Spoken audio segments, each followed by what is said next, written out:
The alien Empress's twin daughters couldn't sleep until the single human dad janitor did something. David Chun was mopping the marble floors of the Imperial Wing at 2 a.m. when he heard it, the kind of exhausted wailing that made his chest ache with recognition. He'd heard that exact sound from his own son, back when Jake was a colicky infant and David's late husband would tag team through endless nights. That was 7 years ago, before the transport accident. Before David became a widower at 35, raising Jake alone on a janitor's salary in the orbital station's cheapest sector. The crying was coming from behind the massive doors of the VRYNN Imperial Suite. 2 guards stood at attention, their reptilian faces tight with stress. "How long?" David asked quietly. 96 hours, one guard admitted. The Imperial twins refuse sleep. Empress Kalitha has summoned every physician in the sector. Nothing helps. David knew that desperation. He lived it. "What if I tried?" The guards exchanged glances.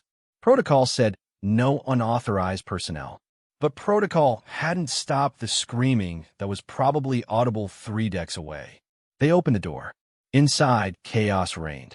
Empress Kalitha, 7 feet of scaled elegance and 4 arms, paced with a shrieking infant in 2 arms while nursemaids tried to manage the second twin. Medical scanners hummed. Advisors murmured suggestions. Nothing was working. The Empress's vertical pupils locked onto David. "You are the custodial worker?" "Yes, Your Majesty." "Also a single dad." David approached slowly. "May I?" She was too exhausted to refuse.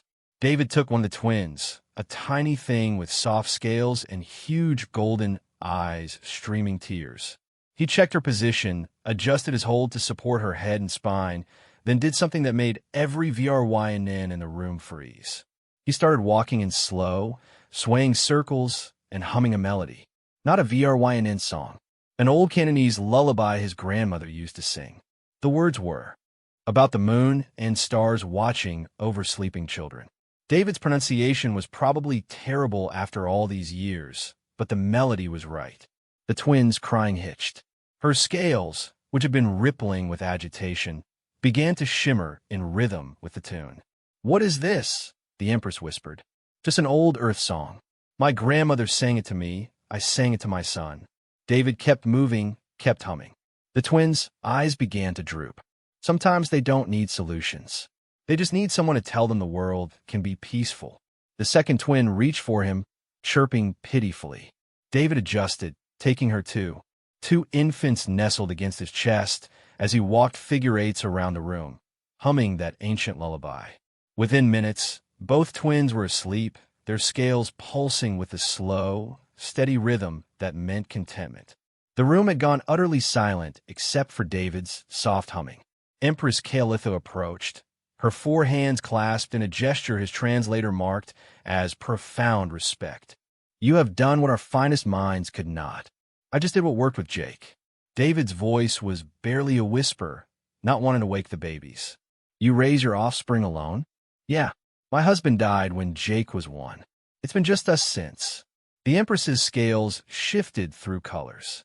"The VRYNN honor those who carry burdens with grace. I would like to offer you a position, Royal Child Care Consultant. The salary is 200,000 credits annually, with housing suitable for 2.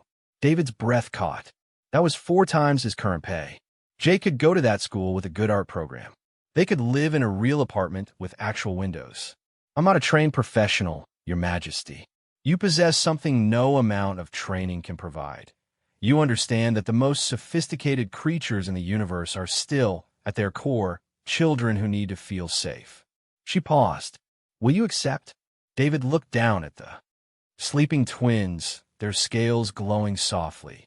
He thought about Jake, about how he'd explained that Daddy had to work nights again, about the worn clothes and the too small bedroom. "Yes," he said. "Yes, I will." 2 weeks later, Jake burst into their new quarters, a sprawling suite in the diplomatic section with a bedroom, just for him, and a view of the stars. "Dad, there's a zero-gravity playground, and the Empress said I can play with the twins when they're older." That night, David tucked Jake into his new bed and sang the same lullaby. Through the walls, He could feel rather than hear the Imperial twins settling into sleep in their own room, their scales pulsing in harmony. Later, the Empress told the Galactic Council something that would be quoted for generations. Humans understand that love and presence are technologies more advanced than any we have created. The Council had no response. The data was irrefutable. David Shun, former night janitor, had changed an empire with nothing more than a grandmother's lullaby and a father's worn impatience. Sometimes humanity's greatest strength was simply knowing how to be gentle.